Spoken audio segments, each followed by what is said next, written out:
Assalamualaikum warahmatullahi wabarakatuh. Perkenalkan, nama saya Nanda Tasya Junior. Saya dari kelas akuntansi reguler 18B dengan NPM 1801020099. Di sini saya akan menjelaskan beberapa kasus menggunakan program ACL sebagai pemenuhan tugas asesmen akhir semester mata kuliah IS Audit dan Kontrol. Dengan data sumber berupa tabel persediaan, hutang, pemasok, gaji, karyawan, piutang, dan pelanggan, apakah terdapat data error dalam semua tabel tersebut? Untuk yang pertama, kita masuk ke program ACL terlebih dahulu.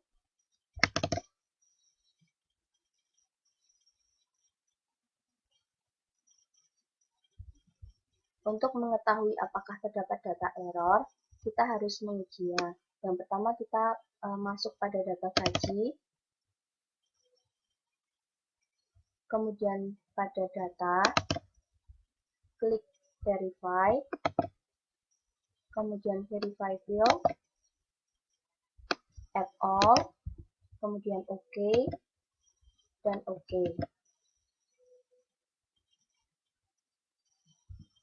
Terlihat pada layar bahwa tidak terdapat data error pada data gaji. Kemudian untuk data hutang, kita lakukan hal yang sama, verify field, add all, OK, dan OK. Pada data hutang juga tidak terdapat data error. Kemudian pada pegawai dengan langkah yang sama, verify field, add all, OK, dan OK. Tidak terdapat data error juga. Kemudian pada data pelanggan, verify field, add all, OK, dan OK. Pada data pelanggan juga tidak terdapat data error. Kemudian pada data pemasok dengan langkah yang masih sama, verify field, add all, OK, OK, tidak terdapat data error. Kemudian pada persediaan, verify field, add all, OK, OK, tidak terdapat data error. Kemudian pada data piutang, data, verify field, add all, OK, OK. Jadi dari semua data yang ada di project ACL ini tidak terdapat data error. Kemudian untuk soal yang kedua, informasi yang didapat dari bagian akuntansi adalah bahwa saldo utang dagang perusahaan senilai $275.203,97. Konfirmasikanlah data tersebut, benarkah nilainya? Kemudian ada dua pembelian yang dibatalkan dengan nomor invoice 237541 dan 10650602. Kepada vendor siapakah yang transaksinya dibatalkan tersebut? Kita masuk ke program ACL. Pada data hutang, klik data, kemudian join table. Pada secondary table, kita klik pemasok. Kemudian pada primary keys, kita klik vendor nomor. Oke. Pada secondary keys juga kita klik vendor nomor. Kemudian oke. Pada primary field, kita klik add all. Oke. Secondary field juga add all. Oke. Kemudian ini jangan lupa diklik. Kemudian pada to, kita klik gabungan.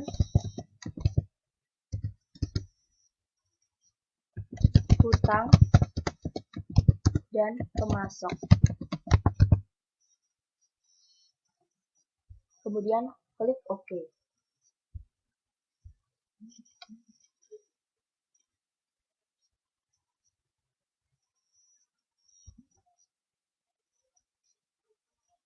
Kemudian untuk melihat yang dibatalkan,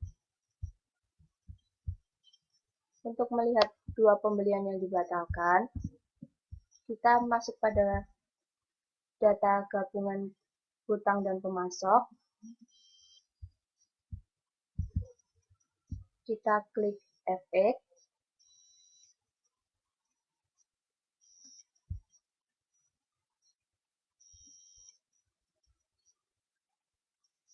Kemudian pada expression kita klik invoice number.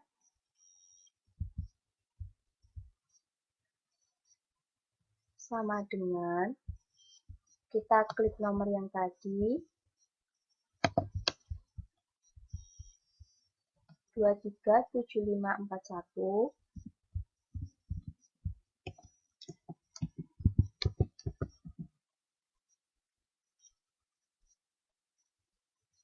Kemudian klik verify. Apabila sudah valid, kemudian kita klik OK. Maka akan kita ketahui bahwa pada invoice number 237541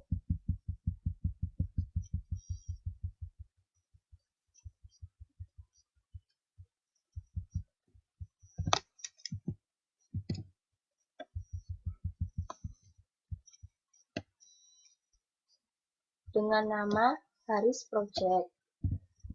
Untuk nama vendor yang kedua, kita tinggal ganti pada nomornya, yaitu 10 65 06 02. Kemudian kita klik enter. Dengan nama import tools. Kemudian untuk yang nomor 3, berapakah jumlah transaksi pembelian yang terjadi setelah 1 Juli 2000 dan berapa total nilai transaksinya. Kita masuk pada program ACL, kemudian klik pada data gabungan gaji hutang dan pemasok.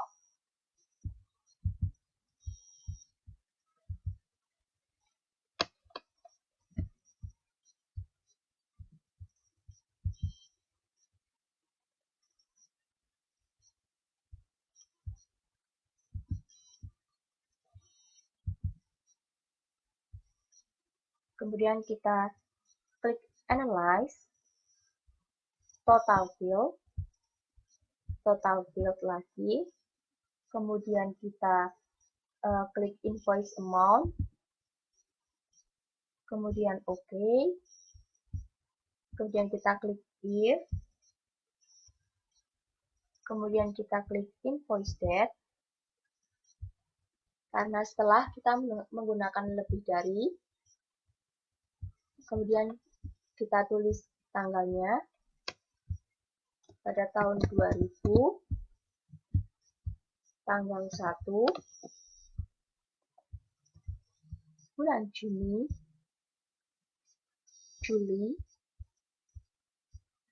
Oke, kita klik OK, kemudian verify, valid, kemudian kita klik OK, kemudian OK.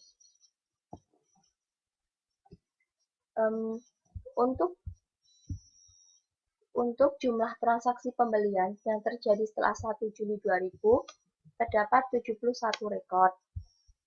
Total transaksinya sebesar 175.209,92 dolar.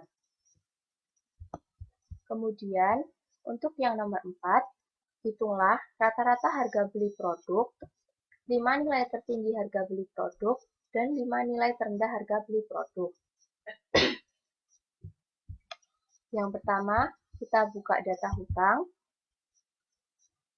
kemudian kita klik Analyze, Statistical, kemudian Statistik On, kemudian karena ini untuk mencari rata-rata harga beli produk, maka kita klik unit cost, kemudian OK, jangan lupa klik standard deviation, kemudian OK. Dari data yang telah terlihat ini, kita dapat mengetahui rata-rata harga beli produk, yaitu sebesar 14,92. Ini dari average dan total. Kemudian untuk 5 nilai tertinggi harga beli produk, ada 173,80, kemudian 155,80, 137,80, 47, dan 44,24. Kemudian untuk 5 nilai terendah harga beli produk, yang pertama ada 1,01, 1,22, 1,37, 1,40, dan 1,47. Untuk soal kasus yang nomor 5, klasifikasikan produk sesuai dengan letak penyimpanannya. Menurut judgement Anda sebagai seorang auditor, di manakah letak gudang yang perlu mendapat perhatian lebih dan apa alasannya? Kita masuk ke program ACL, kemudian ke persediaan, data persediaan, kemudian kita klik Analyze, kita klik Classify, kemudian Subtotal Field, kita klik Add All, kemudian OK, OK lagi. Dari data yang terlihat ini, kita dapat mengetahui di manakah letak gudang yang perlu mendapat perhatian lebih, itu pada nomor 5, pada quantity on hand, yaitu sebesar 89.466 ini, di mana ini mengindikasikan persediaan stok yang dimiliki perusahaan yang cukup tinggi. Kemudian pada quantity of order sebesar 80.530 yang mengindikasikan persediaan stok yang dimiliki perusahaan juga masih tinggi, yang perlu diperhatikan karena dapat dengan persediaan yang cukup tinggi itu dapat menyebabkan adanya persediaan yang rusak ataupun kecurangan yang dilakukan oleh berbagai pihak dan menyebabkan fraud. Kemudian selain yang nomor 5, kita juga perlu memperhatikan nomor 22. Dilihat dari quantity of order-nya yaitu 0, berarti perusahaan harus melakukan pemesanan kembali untuk tetap menyediakan persediaan, jangan sampai kehabisan persediaan. Kemudian untuk soal kas yang nomor 6, buatlah kelompok utang berdasarkan nilai transaksi dengan jumlah kelompok sebanyak 5 kelompok dan range nilai transaksi berapakah yang paling tinggi presentasinya.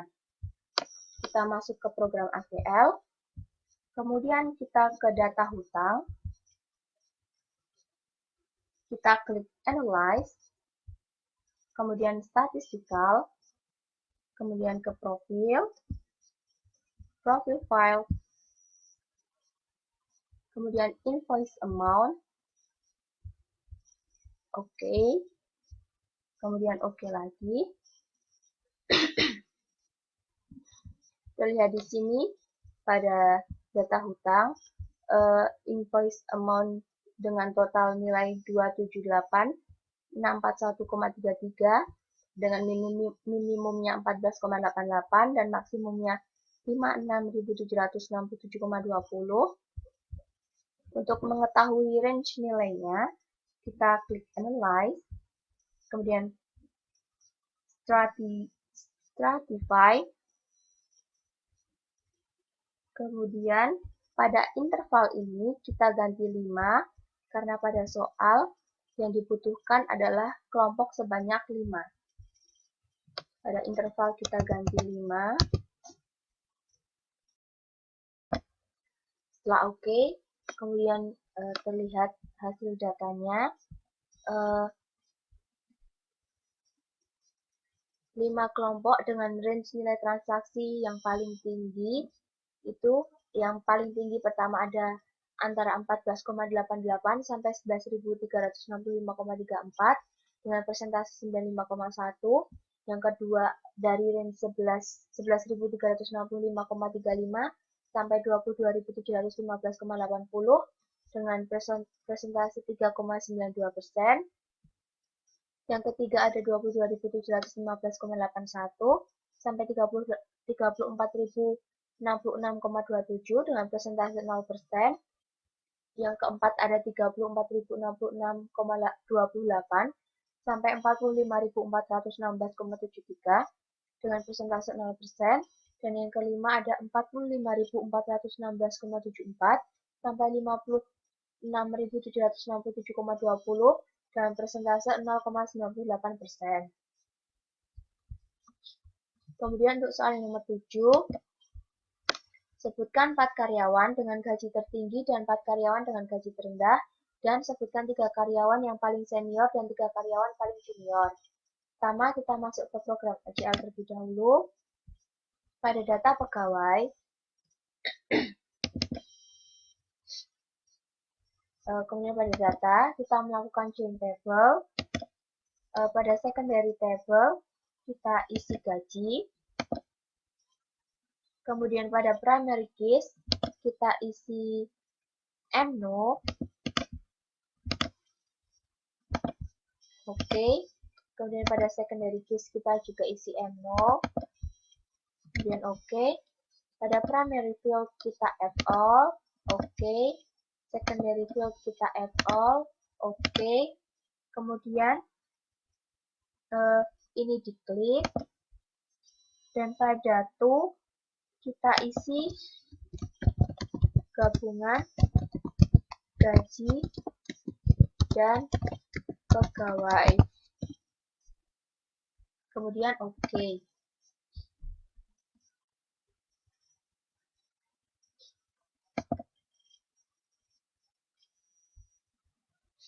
Kemudian untuk melakukan analisis terhadap 4 karyawan dengan gaji tertinggi dan 4 karyawan dengan gaji terendah, pada data gabungan gaji dan pegawai, kita analyze, kemudian statistikal, pada statistik on, kita klik gross pay, karena kita akan mencari gaji tertinggi dan gaji terendah, kita klik gross pay, kemudian oke, standard deviation kita klik, kemudian oke,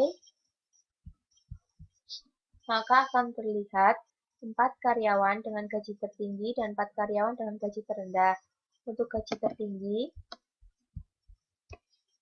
kita ketahui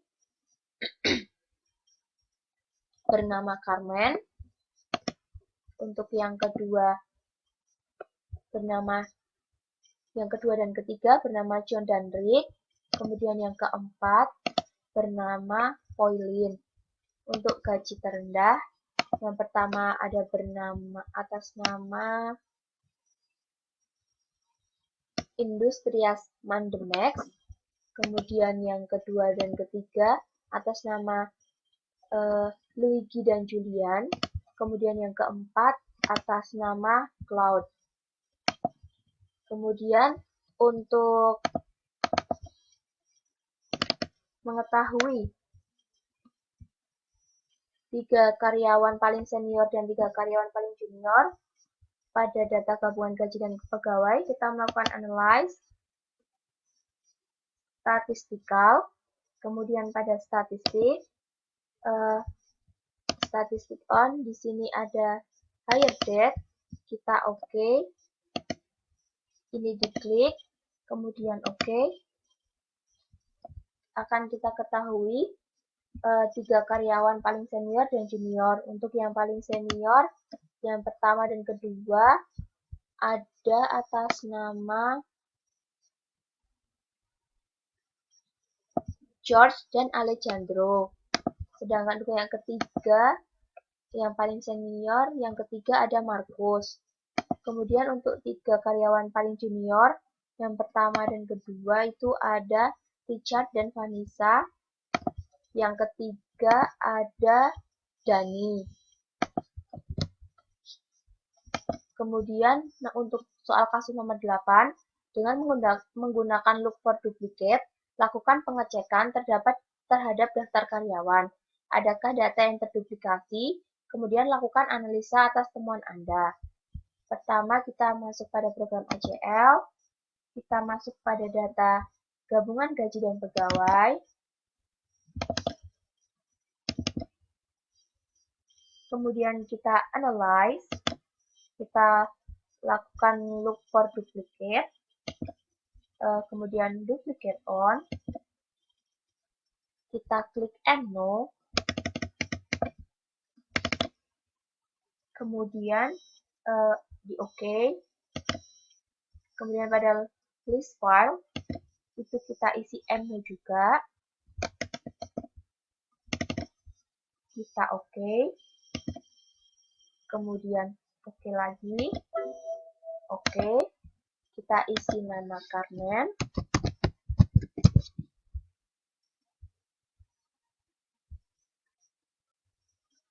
kemudian OK,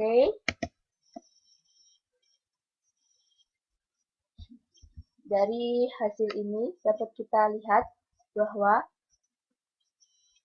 tidak terdapat daftar karyawan yang datanya terduplikasi. Jadi semua tidak ada yang terduplikasi.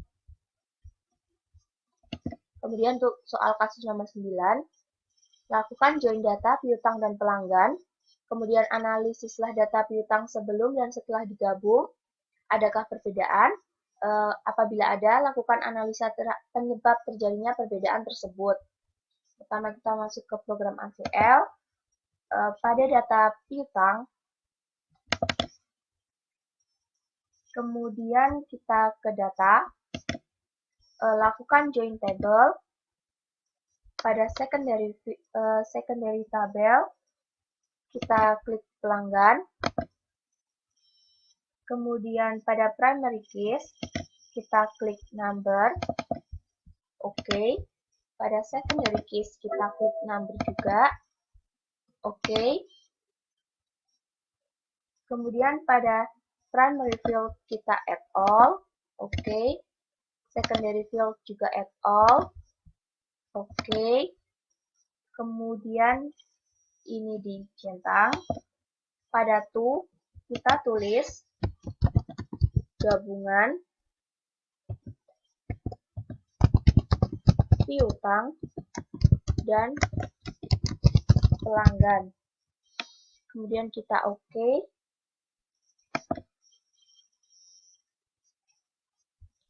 Dari data ini dapat kita lihat bahwa jumlah data yang terdapat di dalamnya ada 770. Hal ini dikarenakan data ini didasarkan pada data piutang. Kemudian kita lakukan join table yang kedua. Kita masuk pada data pelanggan.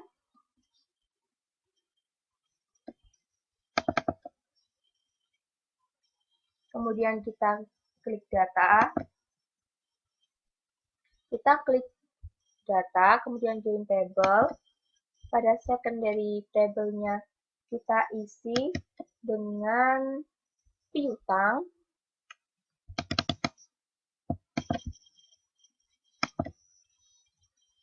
Kemudian pada primary case kita isi number. OK. Pada secondary case kita isi number juga. OK. Pada primary field kita isi add all.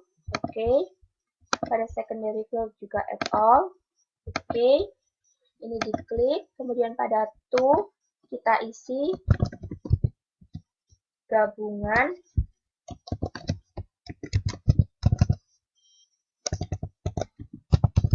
pelanggan dan piutang. Kemudian OK. Pada data gabungan pelanggan dan piutang ini Jumlah data yang terdapat di dalamnya ada 63 dikarenakan data dasar yang digunakan adalah data pelanggan. Kemudian untuk soal kasus yang nomor 10, buatkan daftar nama pelanggan yang piutangnya jatuh tempo sebelum 1 Juni 2000 dan lakukan ekspor daftar piutang yang jatuh tempo sebelum 1 Juni 2000. Pertama kita masuk pada program ACL. Kita masuk pada data gabungan pelanggan dan piutang. Pada data gabungan pelanggan dan piutang, kita klik F8, kemudian kita pada expression, kita isi do, kita isi kurang dari, dikarenakan ini jatuh tempo sebelum 1 Juni, jadi kurang dari, kemudian kita klik date, kita tulis 2000, pada tanggal 1 bulan Juni. Oke, kita verify, valid, kemudian oke.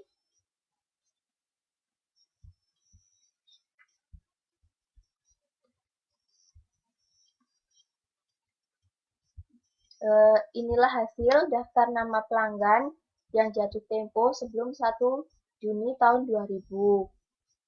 Kemudian setelah membuatkan daftar nama pelanggan, lakukan ekspor daftar piutang yang jatuh tempo sebelum 1 Juni dengan yang pertama klik data, kemudian export to other application. Kita langsung aplikasikan pada program ACL. Kita klik data, kemudian export to other application, kemudian klik view. Kemudian pada export as ini sudah sesuai dengan teks. Kemudian pada to, kita tuliskan jatuh tempo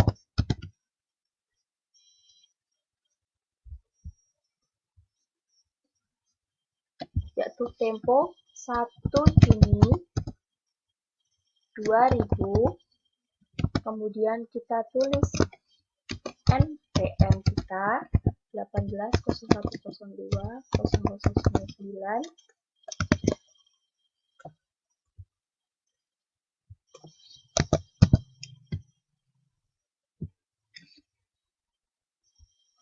Kemudian kita klik OK. Sudah, project ACL jatuh tempo 1 Juni tahun 2000 dan NPM kita is done. 16 dari 63 match the filter sesuai dari daftar nama pelanggan yang piutang jatuh tempo sebelum 1 Juni 2000 tadi. Sekian pemenuhan tugas asesmen tengah semester mata kuliah IS Audit dan Kontrol. Kurang lebihnya mohon maaf. Wassalamualaikum warahmatullahi wabarakatuh.